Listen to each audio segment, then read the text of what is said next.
కార్యక్రమంగా వచ్చిన బైబిల్ తెరిచి అందరూ బైబిల్ తెరవండి.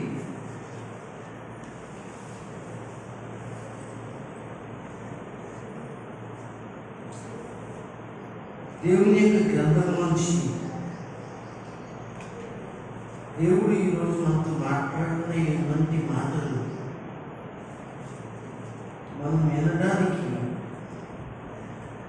ఆత్మ చెవి గల వారమై మనము సిద్ధపడతాము. అందరూ బైబిల్ తెరవండి. కీర్తనల గ్రంథము, ప్రతి ఒక్కరు కూడా కీర్తనల గ్రంథము తెరిచి రాసుకునే వాళ్ళు రాసుకుంటే పెన్నా పుస్తకం తీసుకుని చక్కగా రాసుకోండి. నేను చెప్పిన తర్వాత కూడా ఇంటికి వెళ్ళిన తర్వాత మీరు చదువుకోవడానికి అవకాశం ఉంటుంది. ఎందుకంటే బైబిల్ అనేది మనం వినేసి వెళ్ళిపోవడం కాదు, కానీ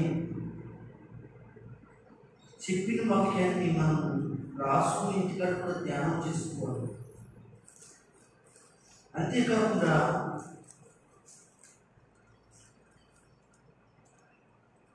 నేను చెప్తున్న వాక్యాన్ని జ్ఞాపకం చేసుకోవాలి. ఒకవేళ నేను వీడియో చేసి అప్లోడ్ పెడితే ఒకవేళ వినాలనుకుంటే వాక్యాన్ని విని మరొకసారి ధ్యానం చేయొచ్చు.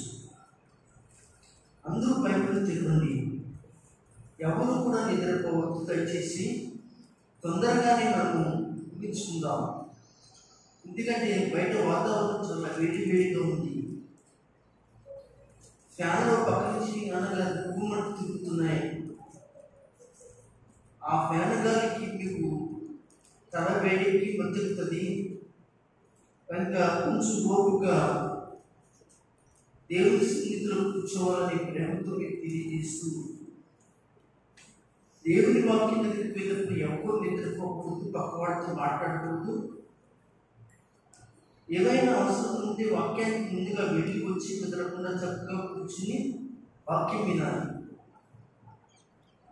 అయితే కీర్తనల గ్రంథంలో 20వ కీర్తన అందరూ తెరిచి 5వ వచనాన్ని ధ్యానం చేద్దాం.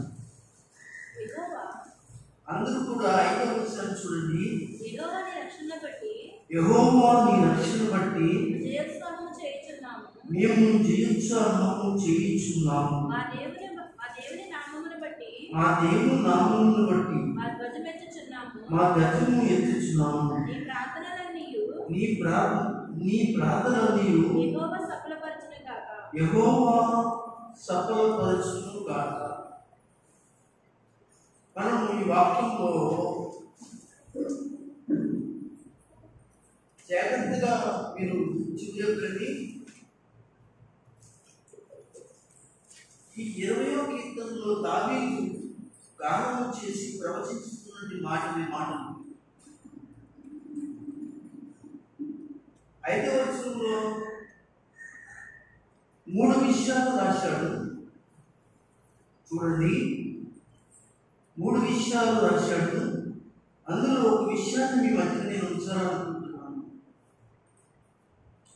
ఏం ఉంచాలనుకుంటున్నానంటే, నీ ప్రార్థనలను యెహోవా సఫలపరచును గాక.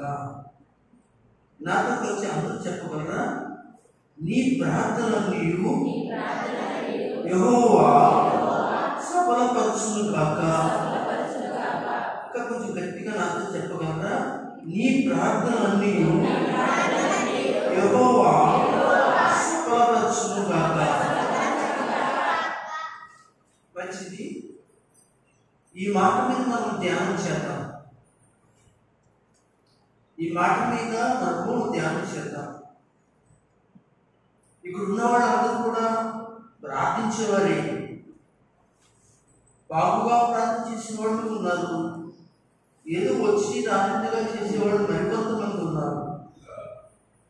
కానీ ప్రార్థన అనేది మాత్రం చేయకోకుండా అనేటువంటి వారు కానే కార్యక్రమం వాళ్ళు అందరూ ప్రార్థన చేసేవాళ్ళే. దేవుడు మిమ్మల్ని ఆశీర్వదించును గాక.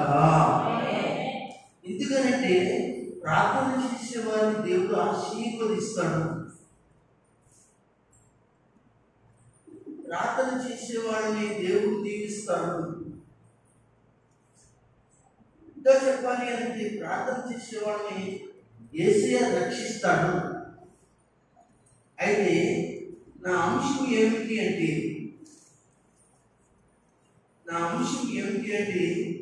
నీ ప్రార్థనలు దేవుడు సఫలము చేయను. రాసుకుని వాళ్ళు ఎవరు ఉంటే లేదా మైండ్లో పెట్టుకున్న వాళ్ళు ఉంటే మైండ్లో పెట్టుకోండి. నీ ప్రార్థనలు దేవుడు సఫలము చేయను. అయితే సంఘ బిడ్డలారా, నీ ప్రార్థనలను దేవుడు సఫలం చేయాలంటే ఎలాగా? రామకృష్ణ గారు అంతే కదా, దేవుడు మన ప్రార్థనను సఫలం చేయాలంటే ఎలాగా కదా? మనం చాలా జాగ్రత్తగా నేర్చుకోవాలి. దేవుని మనకి నీ ప్రార్థన విని నీకు సహాయం చేయాలంటే ఎలాగా చెప్పండి. మీరు ఎవరికైనా తెలుసా? సరే, మాకు తెలుసండి, కొంతవరకు తెలుసండి పాస్టర్ గారు, అయితే మీరు చెప్పలేకపోతుంది, మా మనసులో ఉందండి అనేవాడు. మీరు మీ మనసులో ఉంటే ఉండును గాక, దేవుడు మమ్మల్ని తెలుసును గాక. అయితే నేను కొన్ని సంగతులు చెప్తాను. అలా సంఘం చేయాలి, సంఘ బిడ్డలు చేయాలి, సంఘ సహోదరులు చేయాలి. కనుక అప్పుడు నీ ప్రార్థనలు దేవుడు సఫలం చేస్తాడు, సహాయము చేస్తాడు. నేను చూపిస్తాను, వాక్యాలు ఎక్కువే చూపిస్తాను. అయితే చాలా స్పీడ్గా చెప్పుకుంటూ వెళ్ళిపోతాను, నేను. నెంబర్ 1, నీ ప్రార్థనలు దేవుడు సఫలం చేయాలని ఆశపడుతున్నట్టు నా తల్లి, నా సహోదరి, నా సహోదరుడా, నీవు చేయవలసింది ఏమిటి అని నువ్వు అడుగుతుంటే పరిశుద్ధాత్ముడు అంటాడు, విశ్వాసములో ఉండవలను. అంతేనంటారా? ఏదో అనుకుంటున్నానండి అని అనుకుంటున్నారు కదా. విశ్వాసంలో ఉండడం అంటే చాలా తేలిక అనుకుంటున్నారు కదా మీరు. విశ్వాసంలో ఉండాలనుకుంటే అనుకుంటే వాళ్ళు అంతేనా? ఏదో అనుకున్నానండి, ఇది ఏదో చేయాలనుకున్నానండి అంతేనా? కానీ విశ్వాసంలో ఉండడం అనేది చాలా కఠినమైనది దీక్ష అండి, కఠినమైనది దీక్ష. మనం విశ్వాసంలో ఉండడానికి చాలా ఇబ్బందులు పడతాం. ఈ వీడియో చూసేవాడే కానీ ఇక్కడ వినేవాడు కానీ చెప్పేదంటే విశ్వాసం ఉండడం పెద్ద గొప్పే ఉంది అని అనుకోవచ్చు. కానీ నా సోదరులారా, ఈ వీడియో చూస్తూ ఉన్నట్టు వాళ్ళారా, సంఘస్థులారా, దయచేసి సాధ్యం కాదని విశ్వాసంలో ఉండటము, నిలబడటము అనేది చాలా కష్టమైనది. కనుక నీ ప్రార్థనలను దేవుడు సఫలపరచాలంటే విశ్వాసంలో ఉండాలి. అందులోకి అంచె దినాల్లో, యాత్ర దినాల్లో చాలా మంది విశ్వాసంలో లేరు. ఉన్నట్టుగా మనకి మందిరాలకు వస్తూ ఉన్నారు, సభలకు వెళ్తున్నారు, మీటింగ్కి వెళ్తున్నారు, ఇంటికాడ ప్రార్థన చేస్తూ ఉన్నారు, ప్రార్థనలో నడుస్తూ ఉన్నారు. అయితే విశ్వాసంలో ఉన్నారనుకుంటున్నారు కానీ వాక్యం ఏం చెప్తుంది? ఏందమ్మా వాక్యం ఏం చెప్తుంది? అమ్మ ఏందంటారా?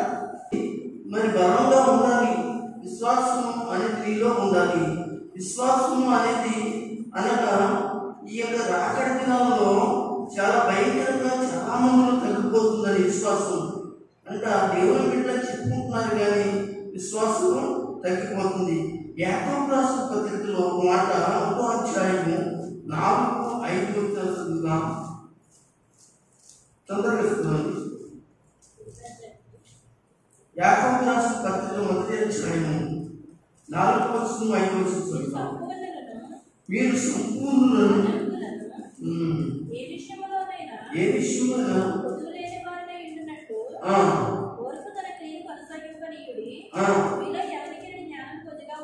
మీలో ఎవరికైనా జ్ఞానం కొద్దిగా ఉన్న ఎడల అతను దేవుని అడగవలను, అప్పుడు అతనికి అనుగ్రహింపబడును. ఆయన ఎవరిని గద్దింపగా దయచేవాడు. ఇక్కడ 4-5 వచనాల్లో ఏం కనబడుతుందంటే విశ్వాసము కనబడుతుంది. మనం సందేహం అనే మాట కనబడుతుంది. సందేహం అనేది ఎప్పుడంటే విశ్వాసం లేనప్పుడే సందేహాలు వస్తాయి. విశ్వాసం లేనప్పుడే మనకి దైవ కార్యాల పట్ల సందేహాలు వస్తాయి. ఇక్కడ అందుకే ఏమన్నాడంటే మీరు విశ్వాసం కలిగిన వారిగా ఉండాలని దేవుడు చెప్తున్నాడు. కనుక నీవు నీ జీవితంలో దేవుడు నీ ప్రార్థన సఫలం చేయాలి అని అనుకుంటున్నట్లయితే దేవుని సన్నిధిలో విశ్వాసంలో ఉండాలి.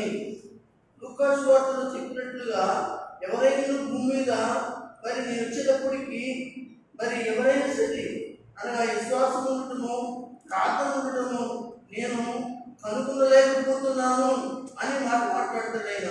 అంటే ప్రార్థన తగ్గిపోయింది, చాలా మందిలో విశ్వాసం తగ్గిపోయింది, దేవుని భక్తి తగ్గిపోయింది. గల కారణం ఏంటంటే దేవుని బిడ్డలను గమనించండి, విశ్వాసం లేకపోవడం వల్లనే మనం గమనిస్తున్నాం. ప్రార్థన దేవుడు వినాలి అంటే, సఫలం చేయాలంటే మరొక మాట ఏంటంటే మనం యాచదారుల వలె ఉండకూడదు. దేవుని స్తుతులు చెప్పని. దేవుడు నీ యొక్క ప్రార్థన సఫలపరచాలంటే, సహాయం చేయాలంటే ఎలా ఉండకూడదు? యాచదారుల వలె ఉండకూడదు. ఆ మాట సూత్రమే మత్తయి సువార్తలో ఆయన చెప్తాడు 6వ అధ్యాయంలో. దయచేసి తెలిసి చూడండి. అంటే దేవుడు నీ ప్రార్థన సఫలపరచాలి అంటే యాచదారుల వలె ఉండకూడదు. యాచదారులు దేవుని ప్రార్థన వినడు. మనము దేవుని బిడ్డలారా 6వ అధ్యాయము 5వ వచనము 6వ వచనం చదవండి. నువ్వు ప్రార్థన చేయనప్పుడు నీ గదిలోనికి వెళ్ళి తలుపు వేయము, నీ యొక్క తండ్రికి ప్రార్థన చేసినప్పుడు రహస్యముగా ప్రార్థన చేయము. దేవునికి స్తోత్రం కలుగును గాక. దేవుడు నీ ప్రార్థనకు ప్రతిఫలం దయచేయాలంటే యాచదారుల వలె ఉండవద్దు. చాలా మంది యాచదారుల వలె అనగా పైపైనే మరి ప్రార్థనలు పైపైనే ఏదేదో యాచదారుల వలె చేస్తారు. హృదయపూర్వకంగా ప్రార్థన చేయాలి, దేవునికి ఇష్టపూర్వకంగా ప్రార్థన చేయాలి. అలాంటి ప్రార్థనలు దేవుడు సఫలపరుస్తాడు, సహాయం చేస్తాడు.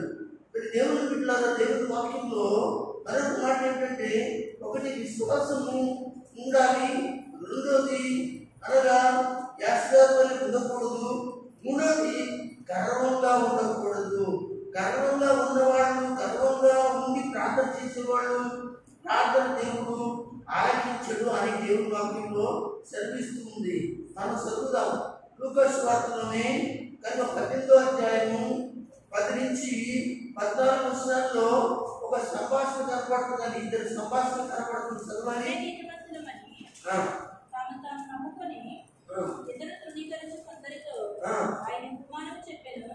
ప్రార్థన చేయుటకై ఇద్దరు మనుషులు దేవాలయముకు వెళ్ళిరి. వారిలో ఒకడు పరిసయ్యుడు, ఒకడు సుంకరి. పరిసయ్యుడు నిలువబడి, దేవా, నేను చోరులను అన్యాయస్తుల వ్యభిచారులను ఇతర మనుషుల వలననే ఈ సుంకరి వల్ల వండనందుకు నీ కృతజ్ఞతలు చెల్లించుచున్నాను. వారము 2 మార్లు ఉపవాసము చేయుచు నా సంపాదనకు పర్యావరణ చెల్లించున్నానని కల్లోదని ప్రార్థించుచుండెను. చాలండి. ఇక్కడ గర్వం కనపడుతుంది ప్రార్థనలో. ఇద్దరు దేవాలయానికి వెళ్ళారు. దేవాలయం ఇద్దరైతే అందరూ వేస్తారు. కొంతమంది స్వాత్వికమైన హృదయంతో ఉంటారు, ప్రార్థన చేస్తారు. మరి కొంతమంది గర్వ హృదయం కలిగి ఉంటారు. అలాగే ఇక్కడ శాస్త్రుల్లో ఒకడు, పరిశీలనలో ఒకడు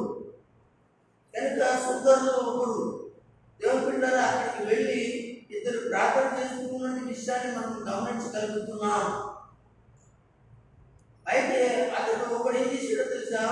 గర్వంగా ప్రార్థన చేస్తున్నాడు. ఆయన పక్కవాడిని మరి ఎత్తిపెట్టి ప్రార్థన చేస్తున్నాడు. ఏమని? వాడు మంచిగా ఉండాలని కాదు, అతడు గర్విష్ఠుడు, అతడు వ్యభిచారి, అతడు దొంగ, అతడు అలాంటి వాడు ఇలాంటి వాడు అని ఇతడే నీతిమంతుడు గాను, ఇతడే మంచివాడు గాను, ఇతడే పరిశుద్ధుడు గాను, ఇతడు మాత్రమే దేవునికి దగ్గరగా ఉన్నవాడుగా కనబడుతున్నట్టుగా గర్వించి ప్రార్థన చేస్తున్నాడు. ఇలాంటి వాళ్ళ యొక్క ప్రార్థన దేవుడు ఆలకించడు. కనుక మరి దేవుడు ప్రార్థన ఆలకించాలంటే మనం గర్వము అనేది మాత్రము ఉండకూడదు. దేవుని స్తోత్రం, హల్లెలూయా. నాలుగవదిగా ఏంటి అంటే దేవుని యొక్క దొంగిలించకూడదు. దేవుని ప్రార్థన ఆలకించాలంటే దేవుని దగ్గర దొంగిలించకూడదు. అంటే దేవుని దగ్గర దొంగిలించేవాడు అందరూ ఎవరంటే దొంగలు అనే మాట. దేవుని బిడ్డలారా, మలాకీ గ్రంథంలో 3వ అధ్యాయం 8వ వచనంలో ఈ మాట చదువుకుందాం. చదవండి. తొందరగా మానవుడు దేవుని వద్ద దొంగిలునా ఆగుతాడ. దేవుడు మాట్లాడుతున్నాడు. మానవుడు దేవుని దగ్గర దొంగతనం చేసేస్తున్నాడంట. ఏ విషయంలో దొంగతనం చేసేస్తున్నాడు దేవుని దగ్గర అని అడిగితే, నా దగ్గర దొంగిలిస్తున్నారు. మీరు అంటారా? ప్రశ్న అంటున్నాడు, మీ దేవుడు మీ దగ్గర ఏం దొంగతనం చేసిన ప్రభువా, మీ దగ్గర ఏం దొంగతనం చేసిన ప్రభువా అని అంటారా? మరి దొంగతనం చేశారు అని అంటున్నాడు ఆయన. ఏం దొంగతనం చేశారు?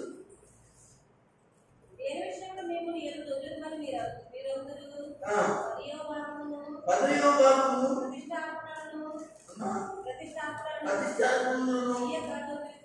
అవును, దశమ భాగములను ప్రతిష్టాపనలు ఏం చేస్తున్నారు? దొంగిలిస్తూ ఉన్నారు. దేవుని స్తోత్రం. మరి ప్రతిష్టాపనలు దశమ భాగాలు ఎవరైంది? నువ్వు కష్టపడి కదా, మరి దొంగిలించడం ఏంటి?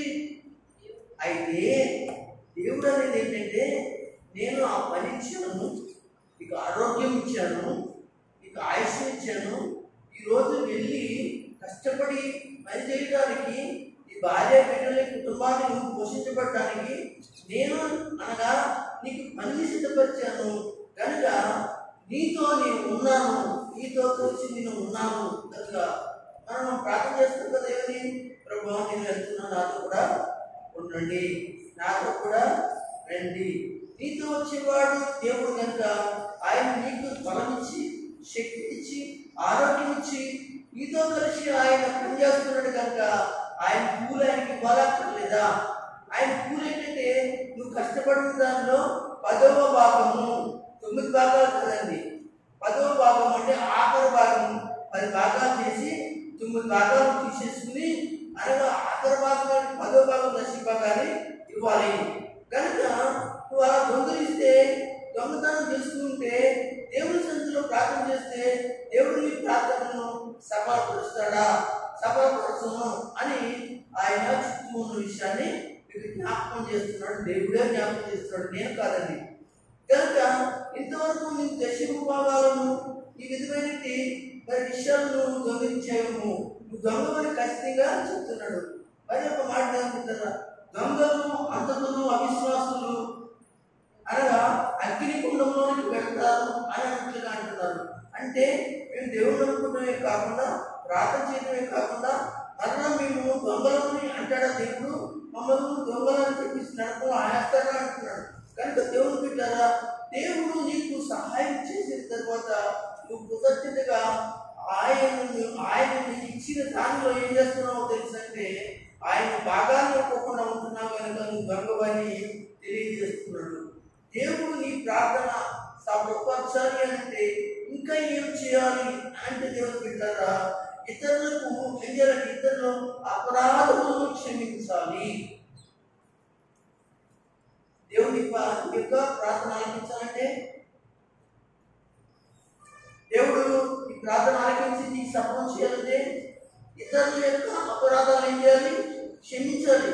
ఇతరులు ఎవరైనారు? నీ ఇంటి వారు కావచ్చు, నీ ఇంటి పక్క వారు కావచ్చు, నీ గ్రామస్తులు కావచ్చు, నీ బంధువులు కావచ్చు, నీ చుట్టాలు కావచ్చు, ఈ సంఘంలో వారు కావచ్చు, వారిని ఏం చేసి చాలాసార్లు పొరపడి నీ మీద ఏవైనా మాట చేయొచ్చు. అలాంటప్పుడు నువ్వు క్షమించాలి వాడిని. ఎందుకంటే నువ్వు దేవుని కుమార్తెని కనుక, దేవుని కుమారుడు కనుక నువ్వు క్షమించాలి. ఆయన శిలువలో పలికిన మాట, తండ్రి మీరు ఏం చేస్తున్నారో వీరిని క్షమించడి అన్నాడు. అంటే ఆయన మనకి క్షమించి గుణాన్ని మనకి నేర్పించాడు తప్ప దేశించి చిట్టి అనే గుణాన్ని దేవుడు మనకి నేర్పించలేదు కనుక మనము ఏం చేయాలి అంటే క్షమించాలి. కనుక దేవుడు కదా మరి ఈ సమయంలో 5వ మాట ఏంటంటే ఇతరులను క్షమించాలి అనే విషయాన్ని మనము నేర్చుకోవడానికి మత్తయి సువార్త 5వ అధ్యాయంలో యేసు ప్రభు స్వయంగా 23వ వచనంలో తెలియజేస్తున్నది మాట చదువుదాం. నువ్వు కావున బలిపీఠం వద్ద అంటే ప్రార్థన చేస్తున్నప్పుడు నీ మీద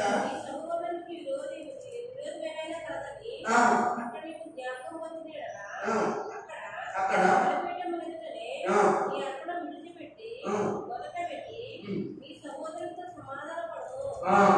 ఇతరులను ఏం చేయాలి? క్షమించాలి అనే విషయాన్ని ఎక్కడ బలిపీఠం అంటే దేవుని మందిరంలోకి వచ్చి దేవుని ఎత్తును నిలబడి ప్రార్థన చేస్తున్నప్పుడు, దేవుని ఎత్తును ఆరాధన చేస్తున్నప్పుడు, బాబు నుంచి ప్రార్థన చేస్తున్నప్పుడు, వాక్యం వినడానికి సిద్ధపడుతున్నప్పుడు, అప్పుడు నీకు నీ సహోదరుడి పట్ల నీ సహోదరి పట్ల నీకేమైనా విరోధ భావమైన పరిస్థితులు ఏమైనా కనపడినట్లయితే దయచేసి క్షమించమని ఏం చేయాలి? ఇతరులను మనం క్షమించాలి, ఈ పక్కవారిని క్షమించాలి, ఈది వారిని క్షమించాలి. ఈ విధంగా ఎవరైనా సరే క్షమించాలని మనం అడగాలని. అలా అడిగిన వారిని దేవుడు ఏమంటాడంటే ఈ ప్రార్థనను ఆయన చేస్తాడు, సఫలము చేస్తాను అని ఆయన తెలియజేస్తున్నాడు. అందరూ స్తోత్రం చెప్పండి. హల్లెలూయా. కనుక దేవుని బిడ్డలారా, సామెతల గ్రంథంలో మరొక మాట మనం చదువుతాం.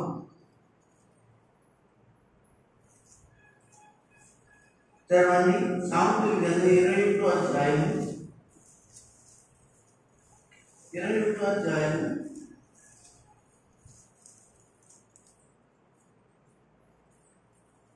3వ వచనం చదవండి. అమ్మా 3వ వచనం. నీతి న్యాయములను అనుసరించి నడుచుకుంటుట బలు అర్పించుట కంటే యెహోవాకు ఇష్టము. బలు అర్పించుట కంటే యెహోవాకు ఇష్టము ఏంటి? నీతి న్యాయములు మంచితనము నడుచుకుంటా. ఇక్కడ 6వ మాట మనం చదువుకున్నది ఏంటంటే దేవుని పిల్లలు అవసరతలో ఉన్నవారికి సహాయం చేయాలి. మనం ఎన్ని బలు అర్పిస్తే, బలు అంటే ప్రార్థనలు, మనం ఎవరికి సహాయం చేయకోకుండా, ఎవరికి సహాయపడుకోకుండా, ఎవరికి సహాయం చేయడానికి మన హృదయం ఇప్పకుండా, మన కుళ్ళు ఇప్పకోకుండా, ఎవరికి సహాయం చేయడానికి వెనక్కి ఎత్తుకుపోయి ఉన్నటువంటి వాళ్ళు ఎన్ని బలు అర్పించినా, ఎన్ని బలు అర్పించి ప్రార్థన చేసినా దేవుడు ఆ ప్రార్థన దేవుడు ఆలోచిస్తాడా? దేవుడు వాక్యం శ్రమిస్తుంది. ఈ దేవుని బిడ్డలు గమనించండి. ఇక్కడ న్యాయం జరిగించాలి, మంచి జరిగించాలి అనేటువంటి వాడు దేవునికి ఉత్తమైనది ఏంటంటే దేవుని బిడ్డల ఉపకారం చేయటియే. దేవునికి ఉత్తమైనది ఏంటి? ఉపకారం చేయటియే. దేవుని వాక్యంలో రాస్తాడు. అది కూడా చదువుతాం వాక్యం.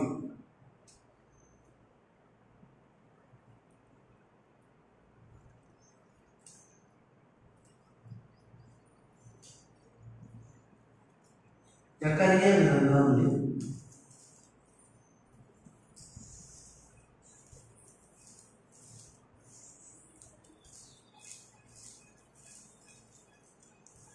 జకర్యా గ్రంథం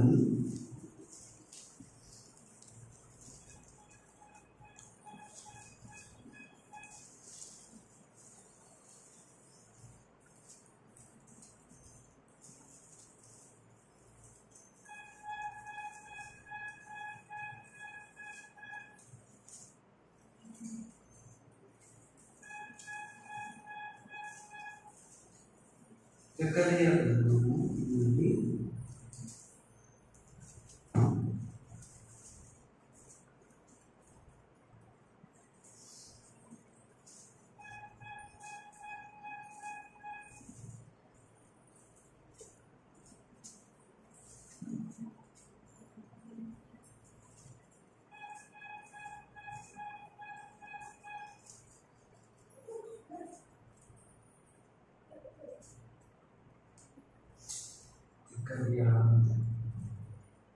నిమిషం.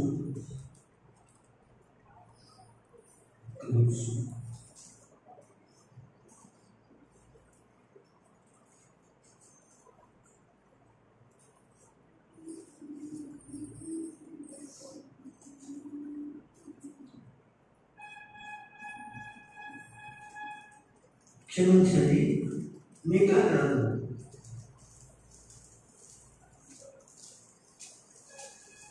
6వ అధ్యాయం. దయచేసి చూడండి, 6వ అధ్యాయము 8వ వచనం చూడండి. మనుషుడా ఏది ఉత్తమము అది నీకు తెలియజేయబడి ఉన్నది. ఏది ఉత్తమము తెలియజేయబడి ఉన్నది. న్యాయముగా నడుచుకుంటూ కనికరము ప్రేమించుటయు దేన మనసు కలిగి దేవుని ఎదుట ప్రవర్తించుటూ ఇదే కదా దేవుడు అడుగుతున్నాడు. ఇదంతా కూడా ఎందుకు వస్తుందంటే ఇతరులకు మనము చేసే ఉపకారంలోనికి వస్తుంది. మనము ఇతరులకు ఉపకారం చేసేటప్పుడు ఇలాంటి మనసు కలిగిన వారిగా మనం ఉండాలని దేవుని వాక్యం మనకి తెలియజేస్తుంది. నీ ప్రార్థన దేవుడు శుభ్రపరచాలంటే ఇంకేం చేయాలి అని అంటే దేవుడు కదా సామెతల గ్రంథంలోనే మరొక మాట మనం చదువుతాం. సామెతలు తీసేది సామెతల గ్రంథం 28వ అధ్యాయం. తొందరగా 28వ అధ్యాయం 9వ వచనం చదవండి. ధర్మశాస్త్రం వినకుండా చెవిని తొలగించుకుని వాని ప్రార్థన ఏహము. దేవునికి స్తోత్రం. ఇక్కడ దేవుని ఆరోగ్యంగా మరి 7వది ఏమిటి అంటే దేవునికి ఇట్లా వాక్యమునకు లోబడకుండా ఉండటం. దేవుని వాక్యం చెప్తున్నప్పుడు లోబడాలి. దేవుడు మనతో వాక్యంలో మాట్లాడుతున్నప్పుడు దేవుడికి లోబడినప్పుడే ఈ ప్రార్థనలో దేవుడు సఫలపరుస్తాడు. నాకు ఎందుకు ఆలయ చెప్పుకుంటూ వెళ్ళిపోతారు. ఆ మాట మన చేతులు లేవేంటి, ఆలయం ఉంటానే మనకెందుకు అని చెవులు పెట్టకుండా పక్కన పెట్టేసి చెవులు తొలగించుకుని ఆ మాట పక్కన పెట్టి మనం ప్రార్థన చేస్తే దేవుడు ఆ ప్రార్థన వినడు. దేవుడు పిల్లరా మీరు గమనించండి. 7వది వాక్యములకు ఏం చేయాలి? లోబడాలి.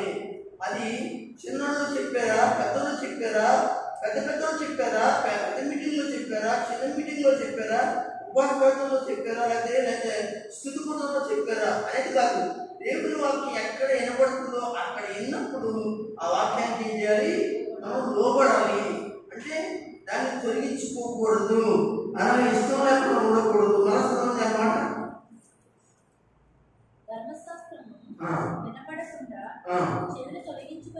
ధర్మశాస్త్రం వినపడకుండా చెవులు ఏం పెట్టుకుంటారంటే కొంతమంది చెవులు పెట్టుకుంటారు, కానీ పెట్టుకున్నట్టు ఉండవు. కానీ వాళ్ళకు పెట్టుకోకుండా ఉంటారు. అంటే అది ఏం లేవు, ఆత్మ చెవులు లేవు. ఆత్మ చెవులు గలవాడు నా మాట వినును గాక అని పరిశుద్ధ గ్రంథం కూడా చాలాసార్లు చెప్తుంది. ఆత్మ చెప్తున్న మాట ఏంటి? దేవుని యొక్క వాక్యమే. కనుక ఆ వాక్యం చెప్తున్నప్పుడు ఎవరైతే వింటారో వాళ్ళ ప్రార్థనలు దేవుడు ఏం చేస్తారంటే సఫలం చేస్తాడు. దేవునికి మహిమ కలుగునట్లుగా చేతులు పెట్టి స్తోత్రం చెప్పండి. హల్లెలూయా. 8వదిగా మనం చదువుకున్నాం, హృదయంలో పాపము ఉండకూడదు లేక పాపము చేయకూడదు అనే మాటను రాసుకోండి. హృదయంలో పాపము ఉండకూడదు. కీర్తన గ్రంథము 66వ కీర్తన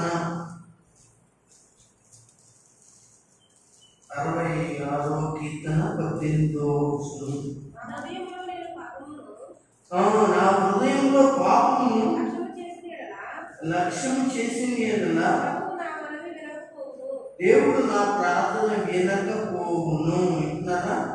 ఇది నీ ప్రార్థన సఫలం అవ్వాలి అంటే, నీ ప్రార్థన దేవుడు సహాయం చేయాలి అంటే, నీ ప్రార్థనకి సహాయం దేవుని నుంచి రావాలి అంటే, నీ ప్రార్థన అనగా వెంటనే దిగొచ్చి నీ జీవితంలో నీ పిల్లలకు, నీకు, నీ కుటుంబాలకి, నీ యొక్క ఎవరితో ప్రార్థన చేస్తున్నావో అది నీ బంధువులతో, సంఘానికి ఎవరితో ప్రార్థన చేసినా కానీ ఆ ప్రార్థన ఎంత సఫలం అవ్వాలంటే ఏం చేయాలంటే నీవు నీ హృదయంలో పాపం ఉంచుకుని ప్రార్థన చేయకు అని అంటున్నాడు.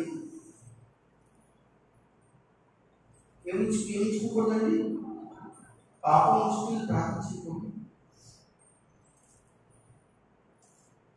నీ ప్రార్థన దేవుడు సఫలం చేయాలంటే, దేవుడు నీ ప్రార్థనకు సహాయం చేయాలి అంటే, దేవుడు నీ ప్రార్థనకు కృప చూపాలి అంటే 56వ కీర్తనలో 18 అంటున్నాడు, నా హృదయంలో నేను పాపము లక్ష్యం ఉంచిన ఎడలా. లక్ష్యం అంటే ఉంచుకునే ఎడలా, తీసుకోకుండా పర్వాలేదులే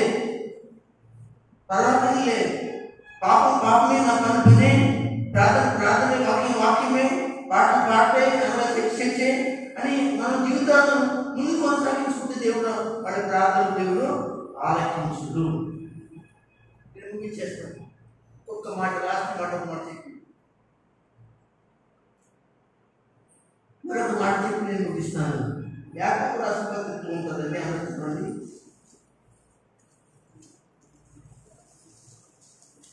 నీ పాపంలో లక్ష్యం చేయకూడదు అనే మాట 8వ మాట నీకు కనిపిస్తుంది. మరి 9వ మాట ఏంటి అంటే దుర్దేశంతో ప్రార్థన చేయకూడదు. నీ మనసులో కానీ నీ ఆలోచనలో కానీ మోసం ఇచ్చినప్పుడు కానీ మందిరానికి వెళ్ళినప్పుడు కానీ ఇంటికాడ ప్రార్థన చేసినప్పుడు దుర్దేశాలతో ప్రార్థన చేయకూడదు. దుర్దేశాలతో చేయకూడదు. చాలా మంది అనగా ఆడపాడైపోవాలి, ఆశించుకోవాలి, ఏ నాశనం అయిపోవాలి, ఆడపాడైపోవాలి, ఏడు పాడైపోవాలి, ఇగో నాకు పడి చెప్తున్నారు, లేదా ఇంకోటి నా గురించి అలా అనుకుంటున్నారు, ఇలా అనుకుంటున్నారు అని ఆలోచన కలిగి వాళ్ళ నాశనాన్ని కోరుకుంటూ ఇష్టానుసారంగా దుర్దేశంతో ఉండి మన కొరకు ప్రార్థన చేసుకున్న దేవుడు మన ప్రార్థన ఆలకించడు.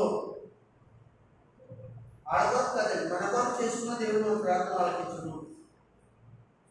కనుక ప్రియమైన సంఘంలో యాకోబు రాసిన పత్రిక 4వ అధ్యాయము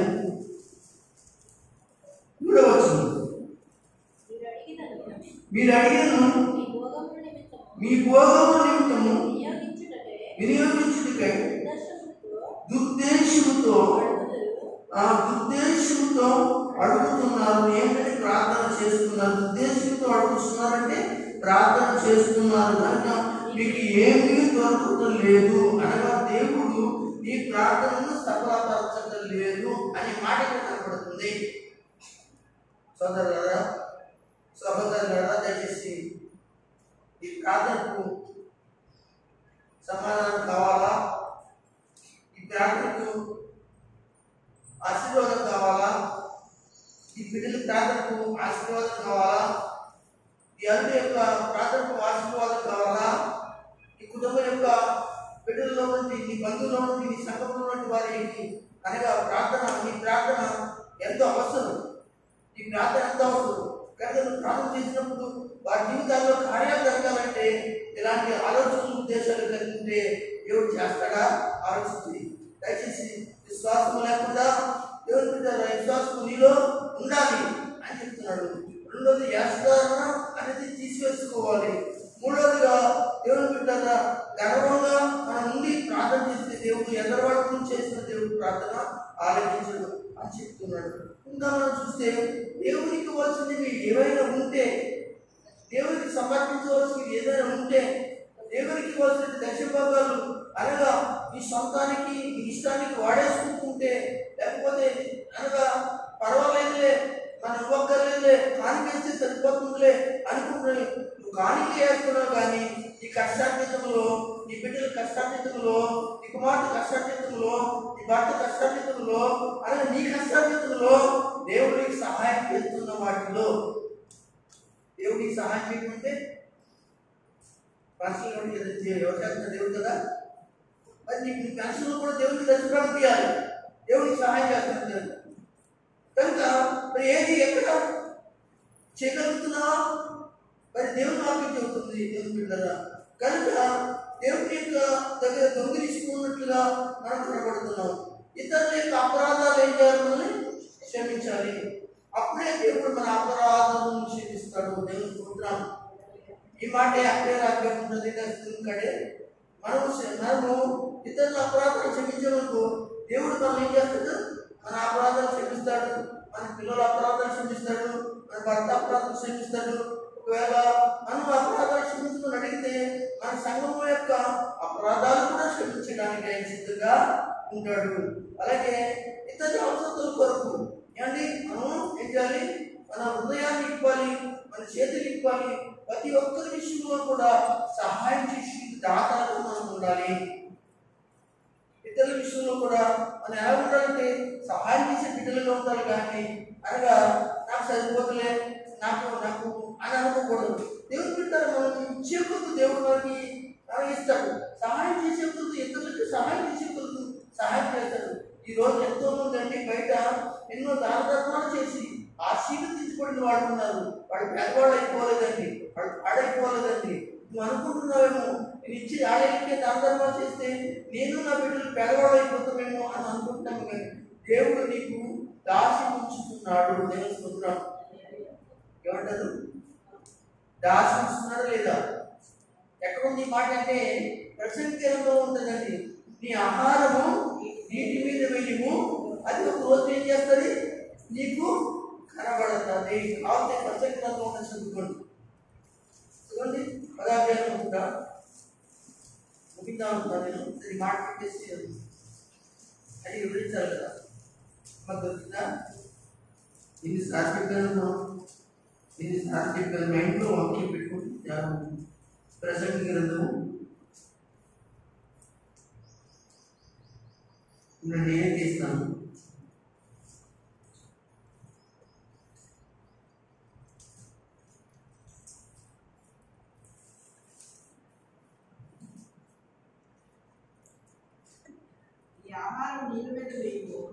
చెప్పమ్మా వాక్యం 11వ అధ్యాయము మొదటి వచ్చిన నీ ఆహారం నీళ్ళ మీద వేయము, చాలా దినముల తర్వాత అది నీకు కనబడును. దేవుని స్తోత్రం. అంటే ఈ కష్టకాలం అంటే ఏం చేస్తానమాట?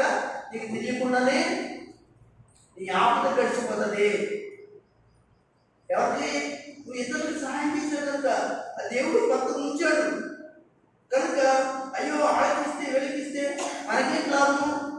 మనం అనేది మనం భావం ఎట్టు మాత్రం పెట్టుకోకూడదు. తర్వాత దేవుని పెట్టారా? మరి ఇక్కడ చూస్తే 7వది వాక్యములకు లోపడాలి అన్నమాట. ఎవరికి లోపడమని పర్లేదు, కానీ ఏమండి నాకు లోపడమని పర్లేదు, వాస్తవానికి లోపడమని పర్లేదు, ఇక సంఘానికి లోపడమని పర్లేదు. వాక్యానికి లోబడిన వాళ్ళు అందరికీ లోపడతారు. అందరూ చూసుకోవచ్చు చెప్పండి. వాక్యానికి లోబడిన వాళ్ళు అందరికీ లోబడతారు కనుక వాక్యాన్ని దేవుడి కనుక దేవునికి లోబడండి, దేవుని వాక్యానికి లోబడండి. అలాగే ఏంటంటే నీ హృదయంలో పాపము ఉంచుకోకూడదు, అలక్ష్యం చేయకూడదు, నిర్లక్ష్యం చేయకూడదు అనే మాట కనబడుతుంది. ఒకవేళ ఏంటంటే పాపం ఉంటే తీసివేసుకో సోదరి సోదరుడా, తీసేసుకో సోదరి సోదరుడా. నీ హృదయంలో దాన్ని తొలగించుకో, అప్పుడు దేవుడు నీ ప్రార్థన ఆలకిస్తాడు. అంతేకాకుండా దుర్దేశములతో అనగా మందిరానికి దుర్దేశములతో ఇంట్లో ప్రార్థన చేయడం, దుర్దేశంలో మీటింగ్లో ప్రార్థన చేయడం, దుర్దేశంతో మనం దేవుని బిడ్డలుగా మనం జీవించడం మంచిది కాదు. పానేసుకొని ఇక్కడి నుంచి మంచి ఉద్దేశాలతో ప్రార్థన చేయండి, మంచి ఆలోచనలతో ప్రార్థన చేయండి.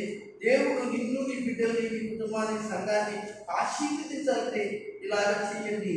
దేవుడు నీ ప్రార్థనను సఫలం చేయాలని ఇవన్నీ చేయాలి. ఏమంటారు? దేవుడు ఆ విధంగా మమ్మల్ని వాడుకున్న కాకుండా అన్నట్లుగా ఉన్న వాళ్ళందరూ దేవుడు సూత్రం చెప్పండి.